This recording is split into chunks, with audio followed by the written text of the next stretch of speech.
Les vœux à la population sont pour les maires l'occasion de réunir les habitants et de faire un bilan sur les réalisations effectuées et sur les futurs projets. La Croix-Valmer ne déroge pas à cette tradition et c'est devant une salle comble que Monsieur le maire a présenté ses vœux. Les bonnes résolutions, c'est de continuer, c'est de poursuivre, c'est de s'obstiner parce que je me rends compte maintenant, surtout l'année 2010, ça a été très difficile. Il a fallu porter des dossiers, il a fallu aller monter à Paris, il a fallu aller à Marseille à la région, aller au Conseil général. Il faut vraiment se battre pour faire avancer les projets. Et donc mes bonnes résolutions, elles sont là. Continuer inlassablement. Ce qui semble bon pour la Croix-Valmer, ce qui est dans l'intérêt de la population. Je suis très entouré. Ils sont discrets, mais je suis très entouré, je suis très soutenu et c'est vraiment, ça n'apparaît peut-être pas comme ça, mais c'est vraiment un travail en commun que nous faisons. Et il y a des délégations d'adjoints qui sont très importantes et des adjoints qui ont une très grande autonomie et je les en remercie parce que je ne pourrais sûrement pas tout faire. Et il y a beaucoup de choses qui se font dans les commissions. Les 11 communes, les adjoints, les conseillers, j'ai oublié personne, ceux que j'ai oublié, vous m'en excuserez. Et, chers amis, vous avez compris, cette année, nous avons voulu mettre en valeur les services communaux et particulièrement l'ensemble des personnels qui les composent. Au nom de tous mes collègues du conseil municipal, je tiens à leur rendre hommage. Ils se sont investis pleinement dans l'esprit de service à la population voulu par notre équipe. Ils se sont associés au lourd travail de réflexion pour préparer notre agenda 21. Et je sais que ça n'a pas été facile pour eux de devoir poursuivre leur travail quotidien et en faire en même temps l'évaluation, de proposer des pistes d'amélioration, de mettre en œuvre des changements d'habitude. Tout cela se fait heureusement dans la bonne humeur, avec beaucoup de bonne volonté, et je ne peux que m'en réjouir. De même, je voudrais rappeler ici que lors des inondations dramatiques de juin en Brassénie, je n'ai eu aucune difficulté à trouver au centre technique des volontaires pour aller se mettre à la disposition des populations les plus touchées, mobilisant ainsi 2 camions avec 6 personnes durant 15 jours. On a fait pas mal d'enfants ensemble. Elle a pris une part importante au développement des différents services communaux durant sa carrière à la Croix-Valmer. Parce qu'en effet, notre DGS, notre directrice générale des services, a fait valoir ses droits à la retraite, après 20 ans passés à son poste dans notre commune.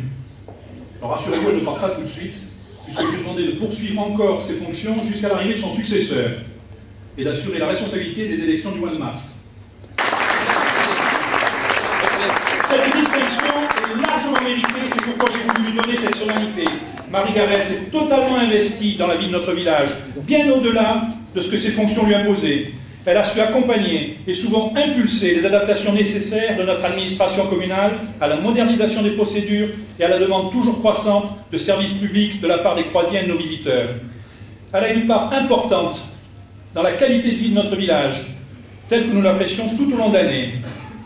Et j'aurai encore l'occasion de détailler davantage son parcours quand elle cessera véritablement ses fonctions. En attendant, je me réjouis de jouer les prolongations et de pouvoir encore compter sur elle.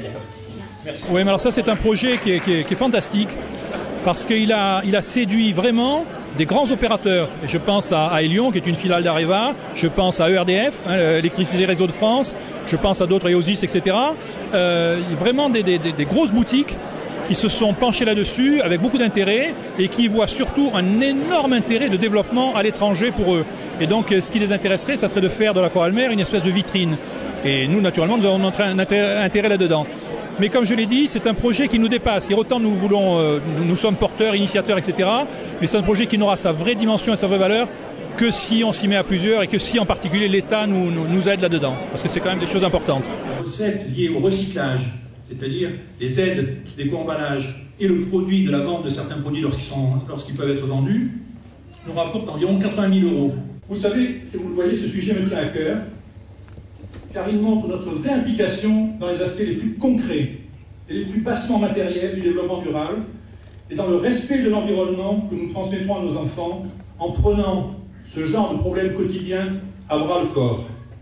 Jonction avec l'accès au stade, ce qui devrait se faire d'ici la fin du mois si la météo nous le permet. Avant 2010, pour ce qui concerne en particulier les EBC, les espaces boisés classés. C'est création de locaux de rangement pour stocker de façon plus ergonomique le matériel. Création d'une régie en dur permettant de laisser les consoles son et lumière en place tout au long de la saison dans un local sécurisé.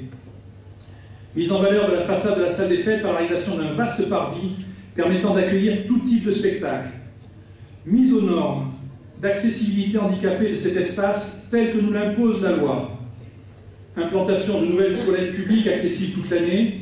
Et enfin, réalisation d'un amphithéâtre en continuité avec la place des Palmiers, créant ainsi un espace de convivialité pouvant accueillir tout type de manifestations ou de spectacles tout au long de l'année.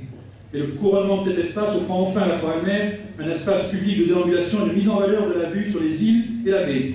Et je remercie ici le député Jean-Michel Couve pour son aide, ainsi que le conseil régional qui apporte sa contribution au projet.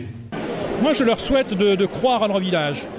Je leur souhaite de croire vraiment en leur village, de croire en notre destinée et de croire dans la nécessité véritablement d'anticiper. J'ai parlé tout à l'heure du XXIe siècle. Le XXIe siècle, on ne sait pas ce qui sera exactement, mais on sait en tout cas ce qu'il ne sera pas. Il ne sera plus la période de l'énergie gratuite, il ne sera plus la période de l'environnement qu'on peut manger à tout va. Donc il faudra absolument s'adapter à ça. Et nous, notre clientèle, elle est friande de ce genre de choses. Elle est friande de notre environnement, mais elle est friande également de la qualité de vie. Et c'est très important qu'on soit capable de leur proposer ça, de le maintenir, de le développer et surtout de s'équiper. Parce que les demandes de nos visiteurs sont extrêmement importantes, ils sont extrêmement exigeants en qualité d'animation, en qualité de vie, etc. Monsieur le maire, merci. Et puis bonne année. Merci Marc, et très très bonne année à vous aussi, à toute votre équipe. Merci. Merci monsieur le maire.